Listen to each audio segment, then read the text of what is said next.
Hi guys, this is Miriam. Welcome to my channel. For you to have most success in painting wet in wet, I'm going to go through the do's and don'ts for painting wet in wet. Last in the video, I will show you a painting I made wet in wet just recently. It's very easy to follow and you'll get a beautiful result. No sketch is needed. Halfway through this video, we will take a coffee break and I will tell you a funny story. So there's something to look forward to. But let's get started.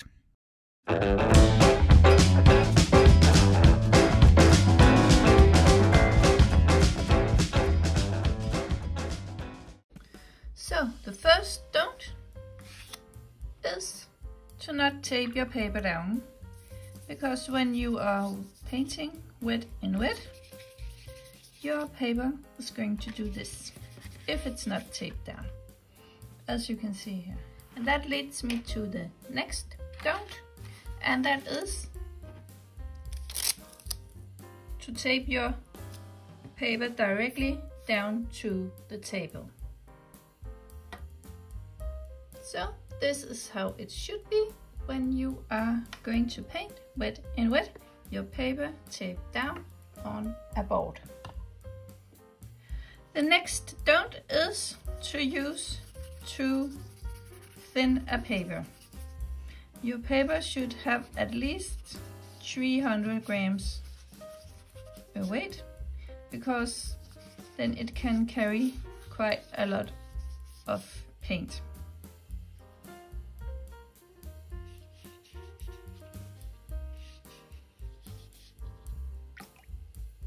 The next do is to not use too much water on your watercolor paper. Just a nice even layer, but we don't want everything to soak around on the paper. So that's the next do. The next don't is don't put thin layers of paint on top of thick layers, because then you get water blooms.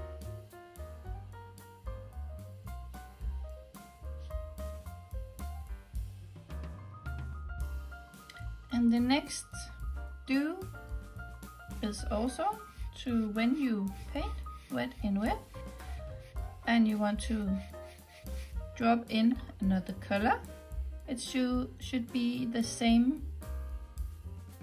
thickness as the first color. If it's thinner, it will make blooms instead of mixing with the color you just put on. So make sure that your mixes are similar.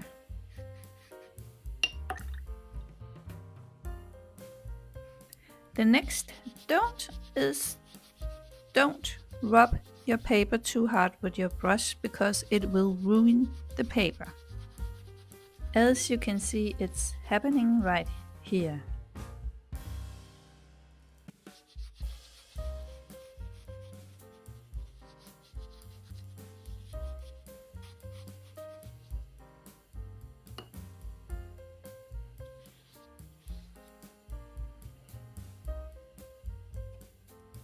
The strokes you're using is also very important. So you go very lightly and just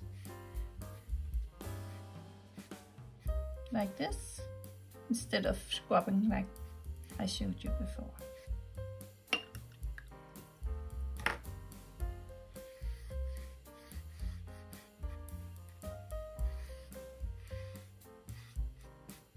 And the next do is to leave the tape on until the paper is dry. That will give the best result. And here you can see the painting is completely dry, and I left the masking tape on while drying, so it's completely flat and not all funky. And here you can see the two paintings next to each other. This is a little bit warpy. This is quite bended. So, and here, because of what we did with our brush, we ruined the paper a little bit. So that's the difference between the thick paper and the thin paper. Okay, so here's the story I promised you earlier on in the video. Some years ago, I was very sound sensitive, and in our house we have hard floors, and I was just going crazy from the sound our dog's claws would make on the floor when he followed me around in the house. So I decided to buy him some socks, and here you can see the first time he got them on.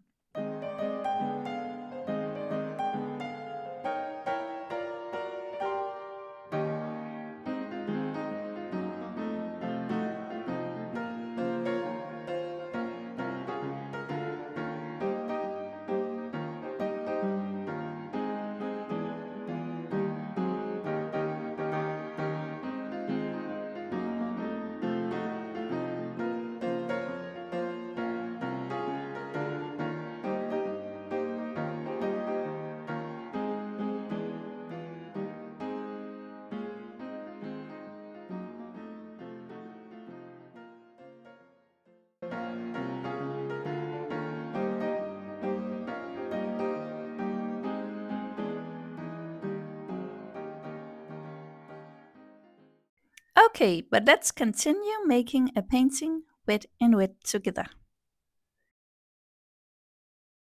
You will be needing some 300 grams watercolor paper taped down on a board. You'll need some clean water. You'll need 2 brushes, a size 12 and a size 6. I'm using my Kuretake watercolors, and I will just show which ones over here. These are the ones we're going to use for this painting. But let's get started. So I will begin with wetting the upper part of the painting, and I'm making sort of an arch or a bow, you can say. I'm going like this on the paper, and I'm wetting the upper half of the paper. I will go in with my turquoise green deep, and I will just go along the edge of where I wet the paper and allow the paint to flow. Perhaps you have to help the paint flow a little bit with doing like this with your board. I will just add in some more color while I'm keeping my board like this.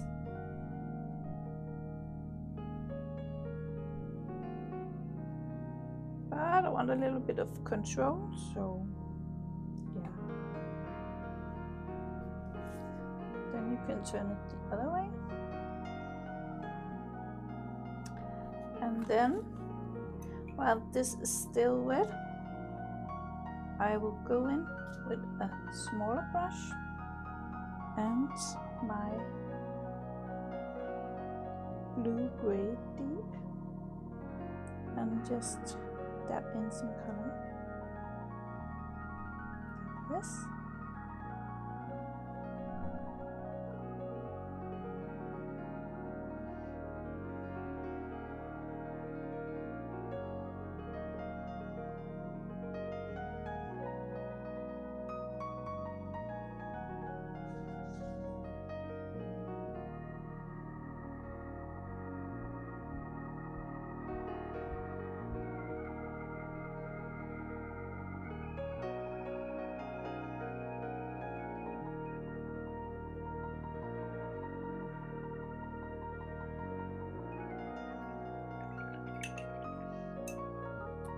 I'm quite pleased with that. Then I'm grabbing my larger brush again, and then I will go in here very close to the edge and wet the lower half of the painting.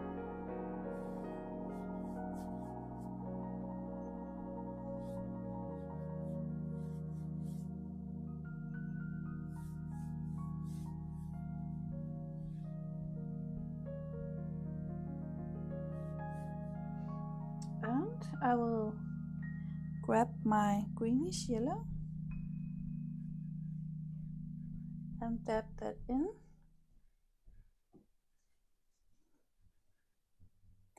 And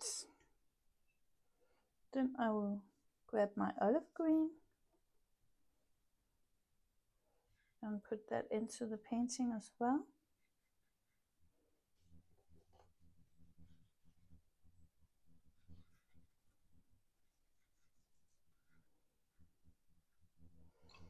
And then I will take my indigo and put that in here. And I really want this to be quite dark down here. I will put in some over here as well. So we are really playing with some strong colors in this painting. I'll just go in with some of the turquoise green as well down here. So we have them in, have that color in both parts of the painting.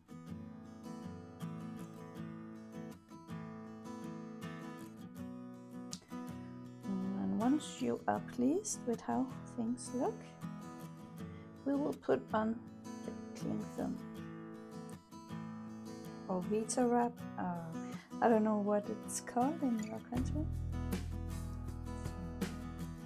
Like that. I'm quite pleased with how this looks.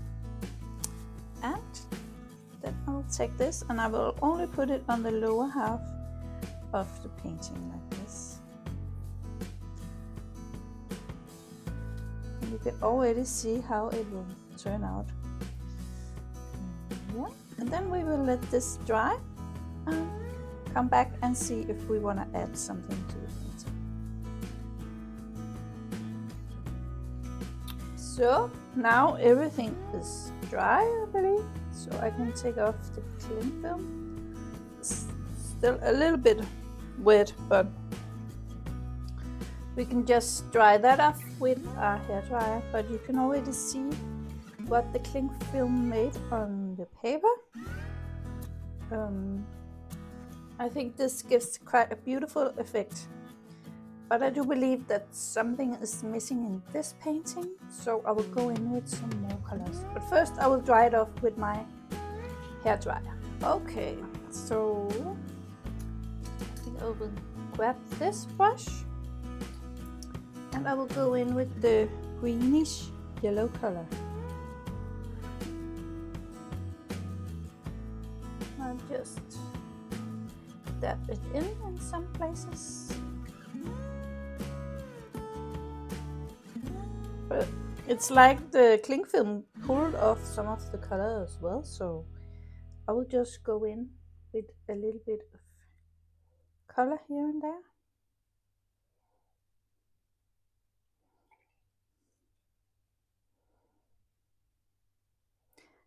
Soften the edges a little bit with some clean water. Then I will take some of the olive green .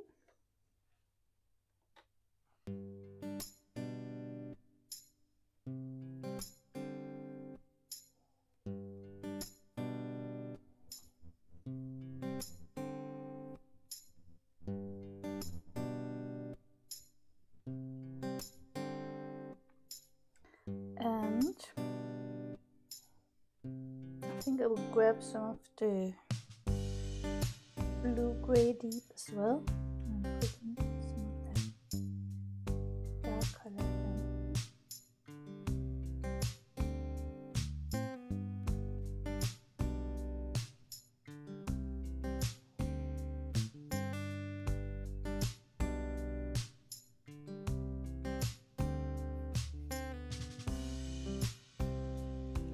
And some of the indigo.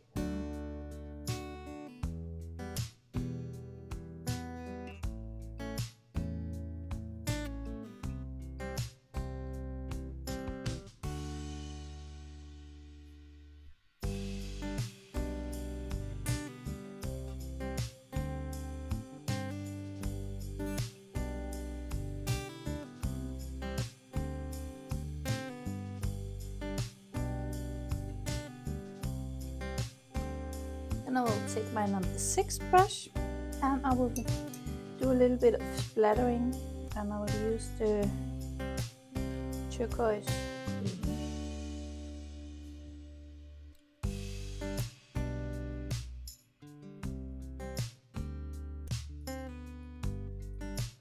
Also take your other brush and then go like this.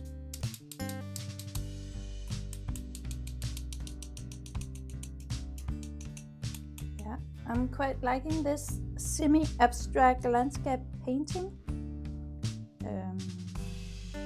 It will look nice with a white frame around, I think. So, but I will let this dry, or dry it with my hairdryer, and then we will remove the masking tape, also with the hairdryer.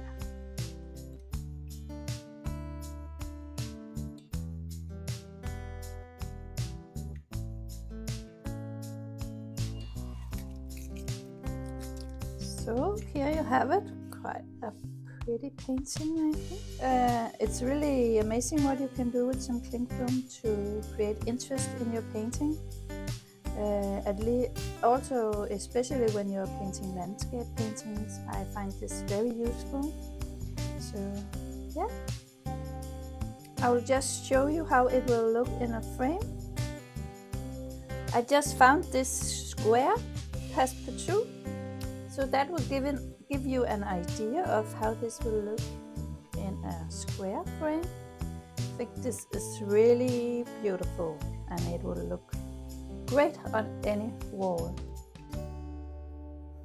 And this is what it will look like in a black frame.